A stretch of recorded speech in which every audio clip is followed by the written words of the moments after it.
Imagine looking at your screen right now, Okay. and an AI tool just pops up out of nowhere. It says, I can compare options, fill in the form, and complete the task for you. Oh, wow. Right. Honestly, it sounds like magic. I mean, it sounds incredibly helpful. But if you were like me, it also sounds a little bit terrifying. Yeah, I completely get that. You sit there thinking, wait, what exactly are you going to do with my data? And whose money are you going to spend? Right. And we are not talking about science fiction anymore. Today, big technology companies like Google, Microsoft, and Meta, they are rolling out tools that actually do the work. Yeah. They do not just talk to you. They take action. Which brings us to a massive question for this deep dive. If these tools can act, what should we allow AI to do for us? Today, we're figuring out how to set hard boundaries with AI. Absolutely. Because, I mean, if you do not know the exact words to control an AI agent, you are essentially handing over the keys to your digital life. Exactly. You really need the right vocabulary. So today, we are using AI as our context to learn practical, everyday English phrases for setting those boundaries. Which is so important right now. It really is. We will learn how to give permission, how to ask for confirmation, how to protect your privacy, and, well, how to stop a task safely. And just a quick note for you listening, our focus today is on using short, clear English sentences. Yes. You do not need big, complicated words to stay in control. Yeah. You just need to be direct. So before we can give rules to an AI, we need to understand what we're dealing with, because these are not the simple question and answer bots from last year. A chatbot gives answers. An AI agent may take steps. Wait, let's stop right there, because I keep hearing the term AI agent everywhere, and I really need to know how it is different from the standard chatbot I'm used to. It is a huge difference, actually. A normal chatbot, well, it just gives you text back. You ask it a question, and it generates text to answer you on the screen. Right. That is it. It stops. An AI agent is different. An AI agent is a tool that can actually take steps toward a goal. Take steps, okay. Yeah, it can prepare an email, go to different websites to compare prices, or even interact with other software on your computer. So we have this phrase in English, take action on my behalf. Yes, on my behalf means for me, or, in my place. Oh, okay. When an AI agent takes action on your behalf, it is doing the work for you. It connects to the internet, it reads pages, and it executes a plan. Okay, let's unpack this. Because having a tool take action on my behalf sounds amazing for my schedule. Oh, definitely. I love convenience. But I want to use an analogy here. I imagine this AI agent is like an overeager intern at an office. I like that. You know this type of worker. They really want to impress you, so they start doing things really fast before they even know the rules. Yes, exactly. If you give this intern a vague instruction like, just do it for me, they might make a massive mess. That is the perfect way to look at it. Just do it for me is a terrible instruction for an AI agent. Why is that? Because underneath, the AI is just running code. It does not have human common sense. Right. If you say, just do it, the AI will try to find the fastest mathematical path to the goal. It might buy the wrong, super expensive item. Oh, okay. Or it might send a half-finished email to your boss because it thought the task was done. So if just do it is a recipe for disaster, what is the actual command I should be typing to keep this overeager intern on a leash? You need to separate the help from the action. You use an expression like, you can help me compare options, but do not take action yet. Do not take action yet. I like that. But why does the code need that specific boundary? Can't it just figure out that I want to review it first? No, it really cannot, because an AI agent is designed by developers to act. Ah, I see. If you do not explicitly tell the code not to take the final step, its default programming is to finish the job. A simple calculator does not need boundaries because it only does math. Right. But an AI agent that has access to your email account and your calendar, it absolutely does. So what I am hearing is, the smarter my tools get, the clearer my instructions have to be. Spot on. I cannot just be lazy with my prompts anymore. I am the manager, and the manager has to give clear rules. Precisely. You have to manage the machine. Now, since we know an AI agent can take steps on our behalf, I know I cannot blindly say yes to everything it offers. Right.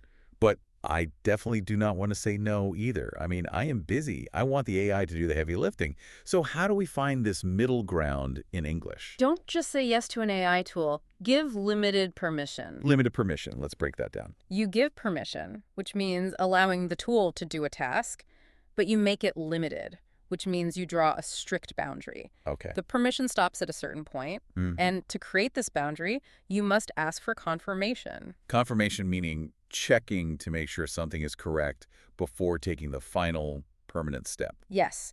The pattern you want to use in English is very simple. It goes like this. You can, whatever the task is, but please confirm before whatever the final step is. You can do this, but please confirm before you do that.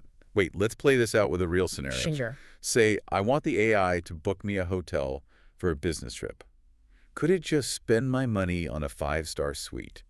Because I am terrified of losing control of my wallet. Oh, absolutely. If it has my credit card, what stops it? That is a very realistic fear. It absolutely could spend your money if you do not limit it. Think about the workplace right now. Microsoft recently introduced what they call agentic browsing. Agentic browsing. Yeah.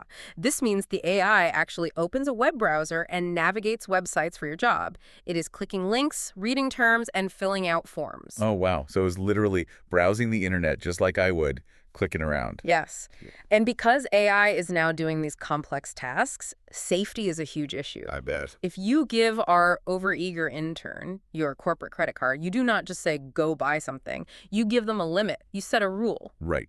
I would say you have a $50 limit and bring me the receipt. Yeah. So how does that sound when I am typing to the AI about my hotel? You use our pattern. You say, you can compare 3 options, but please confirm before you book anything. You can compare 3 options, but please confirm before you book anything. Right. So I'm giving it a job, the comparison part, but I'm putting a hard stop right before the dangerous part, the money part. Exactly. You are asking for confirmation. The code is now instructed to pause and wait for your explicit yes before it moves to the booking phase. Does the AI actually understand that? Or is it just guessing?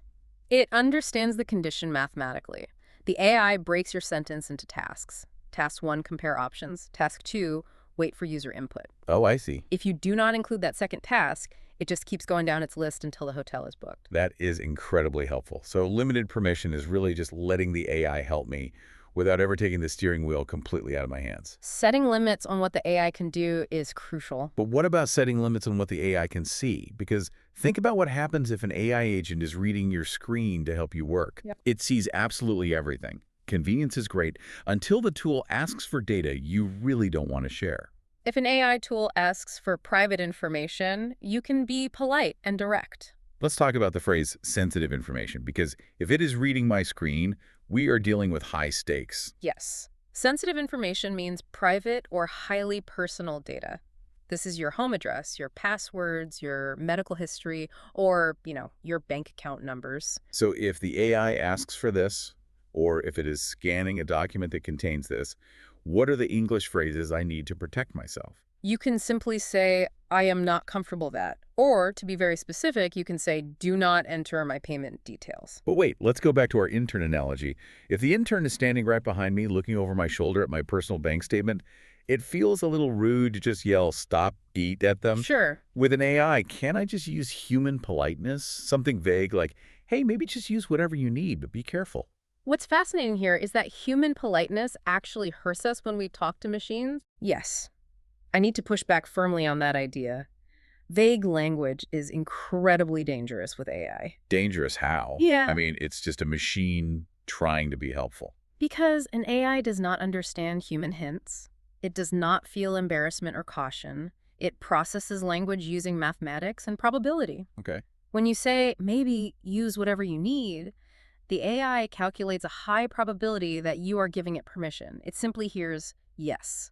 Oh, I see. So it doesn't understand the hesitation in the word maybe. It just sees the word use. Exactly.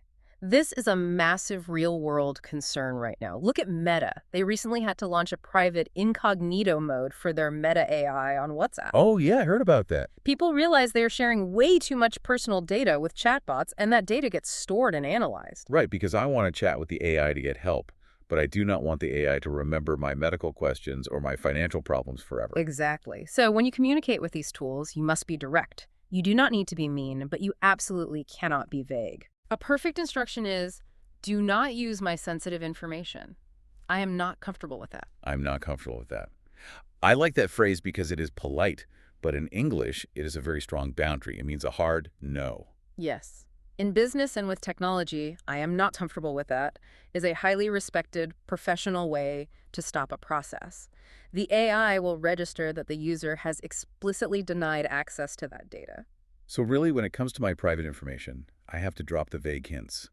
Clear boundaries are the only way to protect my data from being absorbed by the system. Precisely. Do not hint, just state the rule. Okay, so we have set great boundaries at the start. We gave limited permission. We protected our sensitive information. Yeah. But let's be real. AI still makes mistakes. What if it misunderstands my prompt and starts going in the wrong direction while I am watching it? That happens a lot. Control is not just about starting right. It is also about knowing how to hit the brakes. If an AI tool is going in the wrong direction, use these two verbs. Two verbs. Okay, which ones? The first verb is pause. You can say pause the task. Okay. The second verb is stop. You can say stop the task. And the best phrase to add to either of these is, please check with me before you continue. Oh, wait, pause and stop feel like synonyms to me. Honestly, if I am panicking because the AI is doing the wrong thing, maybe it is about to delete the wrong emails. Yeah. I'm just going to type whatever comes to my mind. Of course. My first reaction is just, wait, no, not that. Is that enough to make it understand? It is completely understandable why you would type that, because it is exactly how we talk to humans when we panic. But conversational filler words like, wait, no, not that, actually confuses the AI code. Why does it confuse it? Doesn't know wait means stop? Not necessarily. Yeah. The AI tries to analyze every single word you type as part of an instruction. It processes what we call tokens. Tokens. Yes, little pieces of words. Mhm. If you say not that, the AI has to mathematically calculate what the word that refers to in its previous steps. It might guess wrong. It might delete something else entirely. You need precise verbs. Okay, let's unpack the difference between pause and stop then. Because if they tell the code to do different things, I need to know which one to use in an emergency. Let's go back to your intern analogy. Pause means to stop for a short time. You use pause when the AI is working, and you just want to look at what it has done so far. Okay. It is like telling the intern, let me check your draft before you finish. You want it to start again soon, but you need a moment. And stop? Stop means to end the task completely. You use stop when the AI is doing the totally wrong thing and you want to cancel the whole job. Right. That is like telling the intern, you are fired from this project. We are starting over. Ah, I love that. So if I see the AI making a small mistake, but I still want its help eventually, I say, please pause the task and check with me before you continue. That is the perfect instruction. It uses the correct verb pause and it gives a clear next step check with me. The AI knows exactly what state to hold its progress in. So choosing the exact right verb, pause for a short break, stop for a complete end, is how I keep control when things go wrong. It's about precision, not panic. Exactly. Choosing the right verb keeps you in control of the situation. So what does this all mean for us, the users? AI agents are incredible time savers. They can browse the web, they can compare options, they can save us hours of manual work. They really can. But they are not magic. They are software. And smart tools still need clear rules from the human in charge. Exactly. And the English instructions you use do not need to be complicated. Let's quickly review the most useful phrases we learned today for keeping that control. Yeah, that would be great. You might want to memorize these. Please confirm before you continue. Please confirm before you continue. Do not use my sensitive information. Right, for protecting data. I am not comfortable with that. I am not comfortable with that.